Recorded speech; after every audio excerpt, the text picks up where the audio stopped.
You can find a lot at farmers markets, but have you ever thought about what's missing in a lot of them? Well, the answer could be mushrooms, and they can be a lot harder to find. Ads like this can often flood your social media and advertise mushrooms for either gourmet or medicinal benefits, and it can be difficult to verify their authenticity. But as mushrooms continue to grow in popularity, one local Buckingham businessman is offering his own farm-to-table mushrooms. So for tonight's cover story, I'm getting an inside look at the fungus among us. You want to go check it out? All right, let's check it out. Let's do it. So not much to see in here right now. It's a little foggy. It smells almost like, I guess you could say it smells like mushroom, right? It's earthy, right? An earthy smell, yeah, that's for sure. Now this is going to be a huge cluster. Daniel Waddell, the owner of Mindcap Mushrooms, never expected his pandemic hobby to turn into this. Pandemic got everyone a little bit scared, I think. You know, we were all a little bit nervous about what to do and what to eat and things like that. I mean, shortages of food. You know, so the food side was big for me too. He started buying edible mushrooms online and eventually taught himself how to grow them. These are some pink oysters growing on the front. Oh my gosh. These are really large. This is a beautiful, very delicious mushroom.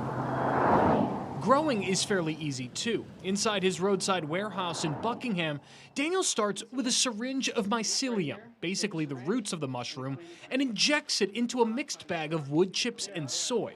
And in about 10 days' time, you end up with something like this. Knowing the product you have and being local grown and actually seeing it right here, we grow, freeze dry, and then process right here. This right here is, I think, 4 or 5. As he refined his growing strategies and expanded the kinds of edible mushrooms he grows, he realized that this could be much more than just a hobby, and even saw a demand for local fresh mushrooms. Well, overseas, China's a big place where they grow a lot of medicinal mushrooms in particular. So people will buy them and they'll bring them in freeze dried.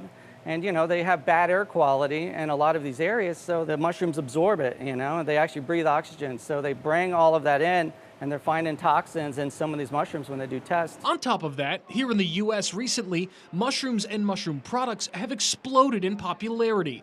With so many products on the market, they can often be mislabeled. I started seeing the tinctures online, a lot of fakes, a lot of misinformation. I think there's huge healing properties to mushrooms. But it's hard to question what kind of mushroom you have when you can see it growing yourself. This one's more than ready. Look, you just grab this thing and you twist and pull, and there you go. You have your cluster of mushroom right there. Reporting in Buckingham, Load you up. Alex Howard, Gulf Coast News. And about 90% of mushrooms in the U.S. are imported. But let's go further tonight for you. In 2023, the United States imported over $400 million worth of fresh or chilled mushrooms. And now, of all those imports, Canada is the primary source, followed by Mexico, Italy, and even South Korea and China. And not all mushrooms are legal in Florida, so let's dive even deeper. You can get in big trouble if you have mushrooms that contain psilocybin, a psychedelic compound. More than 10 grams of them could land you in prison for 30 years and get you a fine up to $10,000. But there's a big push right now in our state to legalize them. In 2021, we saw a bill introduced to make the magic mushrooms legal and study their health benefits. It would consider prescribing magic mushrooms. The mushrooms contain psilocybin, that psychedelic that can treat addiction, depression, and anxiety. You shut off parts of the brain that give negative self-image, that give negative ideas about others. I've actually used them medicinally for anxiety, for processing traumas, grief. Oregon is the first state to make magic mushrooms legal.